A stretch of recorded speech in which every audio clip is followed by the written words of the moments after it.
अब तक हमने देखा कि आज ही के दिन इन दोनों की डेथ हुई थी और आज ही जंगकुक जेल से भाग गया है। ये जो घर पर अकेली है। जब दोगुक घर आता है तो देखता है कि ये जो वहाँ पर नहीं होती। असल में जंगकुक ने उसे किडनैप कर लिया था, लेकिन सीसीटीवी में जंगकुक एकदम अच्छे से चल रहा था, मतलब उसके पैर में कोई प्रॉब्लम नहीं थी। येजू का फ़ोन उसी के पॉकेट में था, जिससे दोगुक उसकी लाइव लोकेशन ट्रैक करता है और उनका पीछा करता है। पर हैरानी की बात तो ये थी कि ये वही लोकेशन और टाइम भी वही था जो उस दिन एक्सीडेंट होने पर था। दोगुक कहता है कि वो इस बार कुछ भी अनहोनी नहीं होने देगा। यहाँ ये जो मौका देखकर जंगकुक पर वार करती है, पर इसमें असफल हो जाती है और वहाँ पर ही बेहोश हो जाती है। उसी टाइम दोगुक वहाँ पर पहुँच जाता है। काफ़ी हाथापाई के बाद जंगकुक दोगुक पर चाकू से वार कर देता है।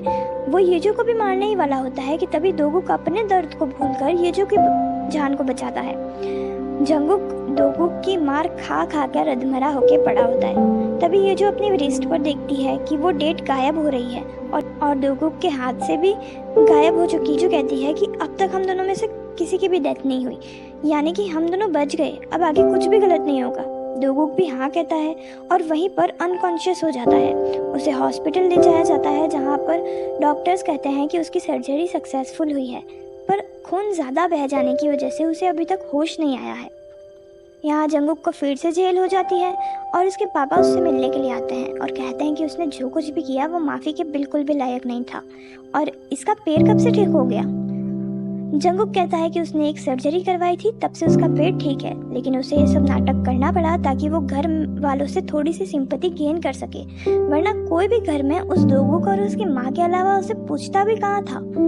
वो कहता है कि अगर आपने मेरी माँ को धोखा देकर दूसरी शादी नहीं की होती तो आज मेरा ये हाल नहीं होता। उसके पापा कुछ भी बोल नहीं पाते और एक लेटर उसे थमा कर वहाँ से चले जाते हैं। उनके जाने के बाद जंगकुक ये पढ़ता है, जिसमें उसकी रियल मॉम ने लिखा था कि वो उसके डैड को छोड़कर जा रही है और उसे उसके बच्चे में भी कोई इंटरेस्ट नहीं है, तो वो उसे वहीं पर छोड़कर किसी और आदमी के साथ भाग रही है। मतलब आज तक जो वो सोचता आया है वैसा कभी हुआ ही नहीं था। इनफैक्ट जिन लोगों से वो इतनी नफरत करता था, जिन लोगों को उसने जान से मार देने की भी कोशिश की, उन लोगों ने कभी इसका बुरा चाहा ही नहीं था। जंगकुक का मन गिल्ट से भर जाता है। दूसरी ओर यूरा जिस होटल रूम में रह रही थी वहाँ से उसे निकाल दिया जाता है। वो सीधा घर आ जाती है और कहती है कि जो कुछ भी हुआ उसमें इस बच्चे का कोई दोष नहीं है, तो उसे इसी घर में रहने दिया जाए। ग्रैंडमा इसके लिए मान जाती है, पर उससे पहले एक टेस्ट करवाने के लिए कहती है, ये जानने के लिए कि ये बच्चा सच में जंगकुक का है या नहीं। दोगुक काफ़ी महीनों से हॉस्पिटल में है, पर उसे अभी तक होश नहीं आया है, लेकिन ये जो हार बिल्कुल भी नहीं मानती और पूरी पॉजिटिविटी के साथ दोगुक के ठीक होने का इंतज़ार करती है। इसी तरह एक दिन वो दोगुक के पास होती है और कहती है कि मुझे मेरे वापस आने का रीज़न क्या है ये रियलाइज़ हो गया है। तुमसे मिलकर मैंने जाना है कि मैं कौन हूँ, मुझे क्या चाहिए, मेरी खुशी किस चीज़ में है और मैं किस तरह की इंसान हूँ। अगर कोई शक्ति है जिसने मुझे ये लाइफ वापस दी है तो वो रिवेंज लेने के लिए नहीं, बल्कि मेरी लाइफ सही तरीके से जीने के लिए, और ये ज़िंदगी मुझे तुम्हारे साथ जीनी है। तो प्लीज़ वापस आ जाओ ना, मैं तुम्हारा वेट कर रही हूँ, ठीक है। नेक्स्ट डे ये जो बाहर होती है और दोगुक के लिए प्रे कर रही होती है, तभी दोगुक की बहन वहाँ आती है और उसे बताती है कि दोगुक को होश आ गया है। दोगुक कुछ ही दिनों में ठीक हो जाता है और घर पर आ जाता है।